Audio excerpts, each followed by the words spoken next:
अल्हम्दुलिल्लाह अल्हम्दुलिल्लाहिल हन्नानिल मन्नान अल्लज़ी खलक़ल इंसान व अल्लमहुल बयान वस्सलातु वस्सलामु अला रसूलिही सय्यिदिल इंसि वल जान व अला आलिही व अस्हाबिही ज़िल खैरि वल इहसान अम्मा बअद फ़अऊज़ु बिल्लाहि मिनश शैतानिर रजीम बिस्मिल्लाहिर रहमानिर रहीम वलौ अन्नहुम इज़ ज़लमू अनफुसहुम जाऊक फस्तग़फ़रुल्लाह वस्तग़फ़र लहुमुर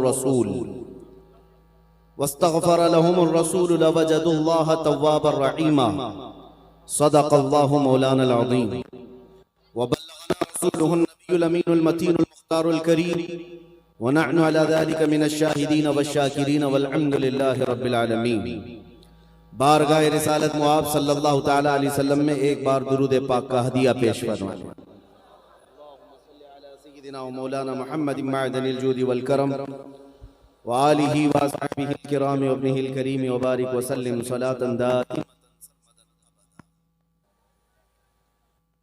मुझे उम्मीद है कि आप हज़रात बैठ जाएंगे और सुकून व इत्मीनान का माहौल बनाएंगे। वैसे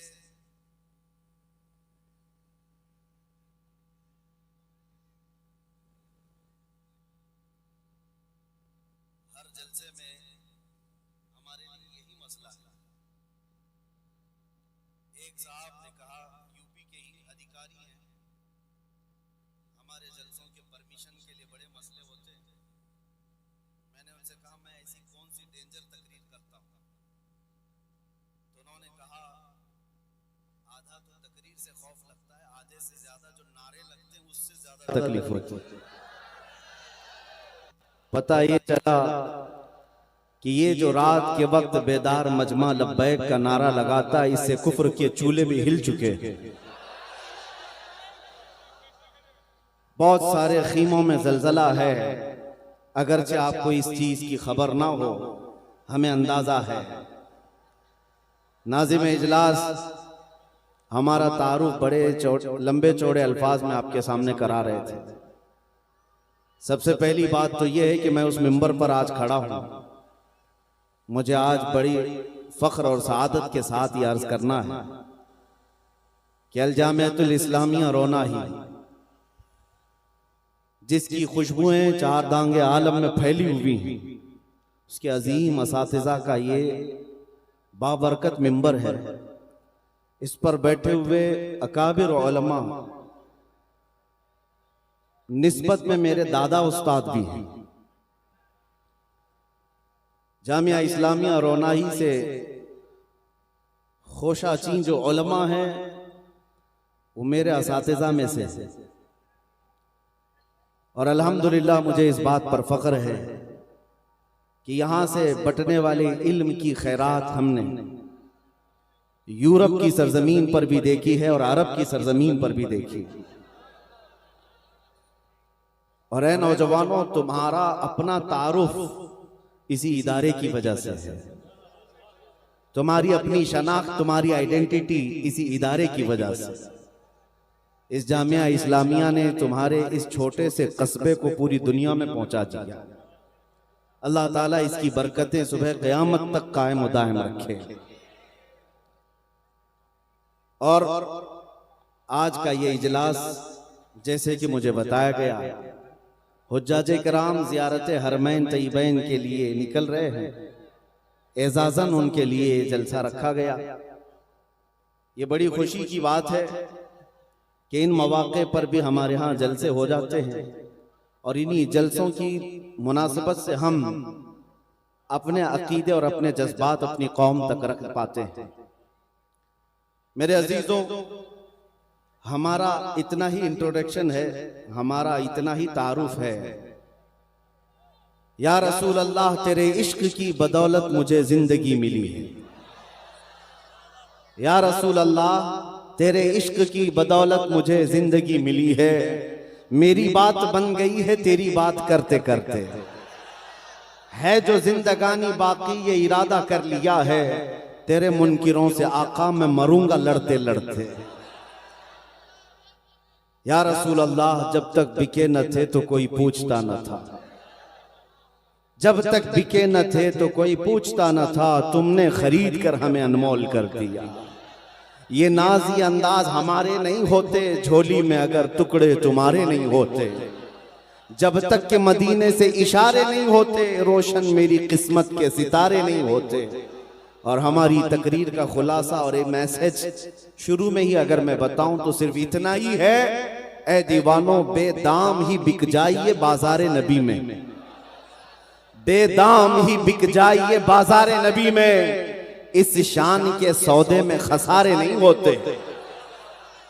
हमने अपनी जिंदगी में देखा है अजीजा ने गिरामी वकार हुजूर अकरम सल्लल्लाहु तआला अलैहि वसल्लम का कुर्ब और उनकी इज्जत के साथ पहरेदारी की वफादारी इंसान को ऐसा बना देती है, बेबाक बना देती है, दुनिया की ताकतों से वो खौफ करना छोड़ देता है। आज हमारे आगे पीछे कोई बड़ी ताकतें नहीं है जो यहां तक आपके सामने हमें आने तक हिफाजत के साथ लाती हूं, कोई नहीं है, तन्हा चलते हैं। आपके इलाके के हालात आप अच्छी तरह से जानते हैं। शायद अभी हफ्ता भर नहीं हुआ होगा, मऊ घोसी में मैं हाजिर था। एक साहब वहां पर डरे हुए मुझसे पूछ रहे थे कि यहां हमारे देश के, हमारे प्रदेश के हालात बड़े खराब है, यहां तक आपको आने में कोई दिक्कत तो नहीं है? क्योंकि यहां जो राज है वो आप जानते हैं, बिल्डोजर वाला राज है, तो आपको आने में कोई दिक्कत तो नहीं है। और आप यहां स्टेज पर आकर आसानी से बोल पाते हैं, कोई दिक्कत तो नहीं। उस दिन तक मेरे जहन में नहीं था, हमने आज उनको जवाब दिए देना था। वो तो मऊ था, घोसी था, हम तो अयोध्या भी पहुंच गए। हम तो ऑफिशियल अयोध्या पहुंच गए। और इंशाअल्लाह अज़ीज एक वक्त आएगा जब हर दीवार बल्कि हर इलाके से ये आवाज गूंजेगी, लब्बैक या रसूल अल्लाह। अजीजा ने गिरामी वकार, नौजवानों में मैं एक बेदारी देख रहा हूं, शमाल से जुनूब तक, मशरिक से मगरिब तक। अगर ये बेदारी बाकी रही और बढ़ गई तो इंशाअल्लाह इनकलाब को आना है। अंधेरे के बाद उजाले को तुलू होना है, और जुल्म की चादर ज्यादा देर तक नहीं तनी रह सकती। कुफ्र की हुकूमत तो रह सकती है, जुल्म की हुकूमत ज्यादा देर तक नहीं। अगर आज हालात खराब होने के हम बार बार गीत गा रहे हैं, तो मैं कहता हूं नौजवानों, नाउमीदी और मायूसी की तरफ मत जाना। इस्लाम और मुसलमानों के लिए पिछले 1400 सालों से हालात कभी साजगार नहीं रहे हैं। सतीजा कार रहा है अजल से ता इमरोज, शरारे बू लहबी से चरागे मुस्तफवी। हर जमाने में ये हालात रहे हैं। बाज हजरात को ये अगर महसूस होता हो कि हम माइनॉरिटी में हैं, इस देश में हम अकलियत में हैं और हमें बहुत संभल करके रहना है, तो मेरे अजीजों ये कोई नई बात नहीं। बदर में भी हम माइनॉरिटी में ही थे, बदर के मैदान में भी माइनॉरिटी में, उहद में भी देखें, खंदक में भी देखें, और जंगों के मैदान में सबसे बड़ी माइनॉरिटी अगर देखना हो, अकलियत, वो करबला का मैदान है। तो इस्लाम और मुसलमानों को इन तादाद के मामलात पर कभी शिकवा नहीं रहा। आज भी मुसलमानों को शिकवा ना हो। आज से 100 साल पहले बरेली की एक आवाज आती थी, इमाम अहले सुन्नत फाजिल बरेलवी की आवाज, जो उम्मत मुस्तफा के गयूर जवानों को जगाती हुई ये कहती थी, खौफ ना रख रजा जरा, तू तो है अब्दे मुस्तफा। खौफ ना रख रजा जरा, तू तो है अब्दे मुस्तफा। तेरे लिए अमान है, तेरे लिए अमान है।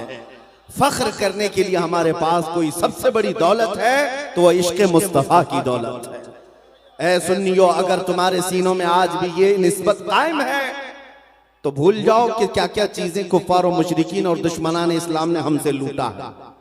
भूल जाओ इन्होंने क्या क्या हमसे लूटा है। हमारे पास जो बाकी है वो सबसे बड़ी दौलत बाकी है। बस इस बात का ख्याल रखें, जिंदगी में कभी नामूसे रिसालत पर सौदा ना होने पाए।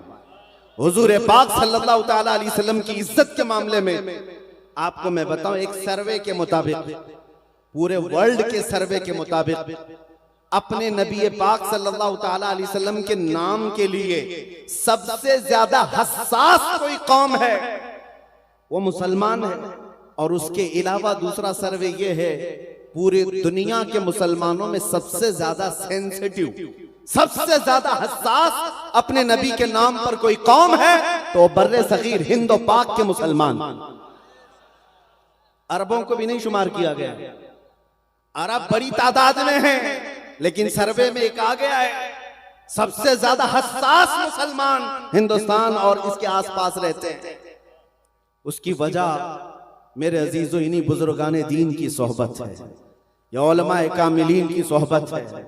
आज मुझे इस बात का फख्र है। मैं एक बात आपको बताऊं कि आपको पता है कि जब डॉक्टर किसी को बेहोश करता है, चाहे वो दवा दे करके या इंजेक्शन दे करके, सुन करता है, पहले बेहोश करता है, उसके बाद चीर फाड़ करता है, ऑपरेशन करता है। लेकिन बेहोश करने के बाद कैसे चेक करेगा कि ये बेहोश हुआ है कि नहीं? उसके लिए डॉक्टर लोग कभी चूंटी काट के देखते हैं, कभी कैंची से मार के देखते हैं, या हाथ पैर उसका हिला करके देखते हैं। अगर हरकत नहीं कर रहा है तो समझ लो कि बेहोश हो गया। उसके बाद चीर फाड़ किया जाता है। ये दस्तूर है ऑपरेशन थिएटर का। इसी दस्तूर पर दुनिया में भी अमल होता है।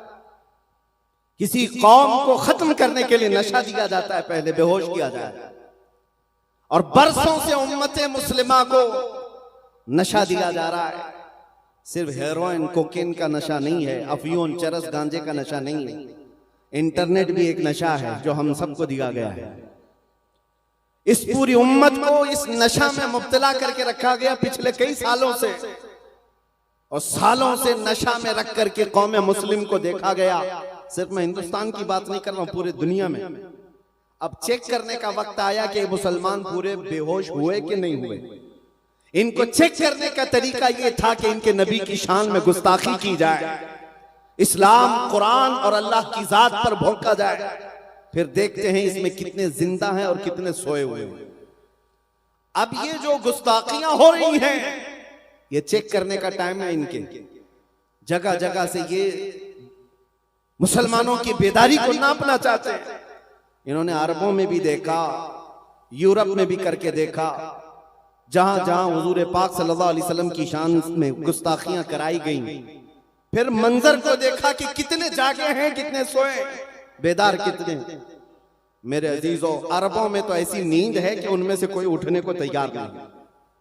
चाहे कुछ भी बोल दिया जाए इस्लाम के खिलाफ, रसूल पाक के खिलाफ, वो एक गहरी नींद सोए हुए हैं।